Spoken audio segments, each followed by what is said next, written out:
Hey guys, good morning. এটা নতুন chicken recipe ভিডিঅ'লৈ আপোনালোকক সকলোকে স্বাগতম জনাইছোঁ। ৰেচিপি ভিডিঅ'টো চাব আৰু চাই কেনেকুৱা লাগে মোক জনাব। গতিকে বলকচোন ষ্টাৰ্ট কৰোঁ। কেৰাহী গৰম কৰি লৈ তাত তেল আৰু তেজপাত মই দি লৈছোঁ। মই লোকেল চিকেন বনাম। পিঁয়াজ ডাঙৰ ডাঙৰ 3টা লৈছিলোঁ।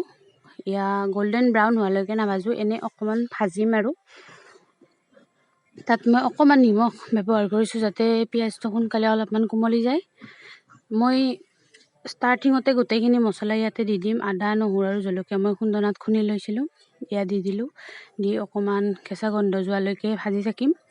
ইয়াতে নিমখ, হালধি, জিৰাৰ গুড়ি, ধনিয়া গুড়ি গোটেইখিনি দি ভালকৈ লৰাই ল'ম। আৰু মই হালধিটো ইয়াতে দি দিছোঁ।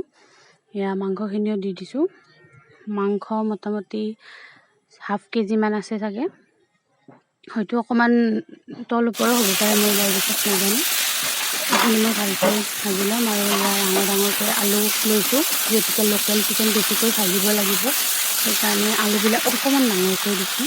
আপোনালোকেও এনেকৈ দি আনি জনাবচোন। মোৰ ৰেচিপিটোত বৰ বিশেষ জানিবলগীয়া একো নাই, চিম্পলে হয়, কিন্তু অলপমান বেলেগ ধৰণে বনাইছোঁ। আৰু আপোনালোকে যদি এনেকৈ বনাই নাখায়, একবাৰ খাই চাব কেনেকুৱা লাগে। হয়তো ৰং দেখি জানিবই পাৰিছে, লাষ্টলৈ চাই থাকক, আকৌ ভাল লাগিব। ইয়াতে মই অকণমান ব্যৱহাৰ কৰিছোঁ, যিহেতুকে মোৰ তাত বিলাহী নাই, সেইকাৰণে দি পেলাই জাৱৰাই আছোঁ ভালকৈ। সেইকাৰণে দেখিছিলোঁ তেল আৰু পানী মিলি আহিছে। এতিয়া মই গৰম পানী দি অকণমান এনেকৈ লৰাই থাকিম। কেমেৰাটো অকণমান ডিষ্টাৰ্ব কৰে, যিহেতুকে গৰমৰ ভাপ আহে। ইয়াত দেখিছেনে মাংস এনেকৈ খাবলৈ কোনে কোনে ৰাখে আৰু আপোনালোকে জনাব। মই ইয়াতে পানী দি দিলোঁ। গৰম পানী ব্যৱহাৰ কৰিলে বেছি ভাল হয়। এয়া গৰম পানী দি উতলিব দিছোঁ। মাংস পূৰা উতলি আছে। ইয়াৰ গেছ অফ কৰি দিলোঁ। আৰু মই গৰম মছলা মাংস হোৱাৰ পিছত ব্যৱহাৰ কৰোঁ। এয়া দেখিছেনে ফ্লেভাৰৰ কাৰণে। Thank U.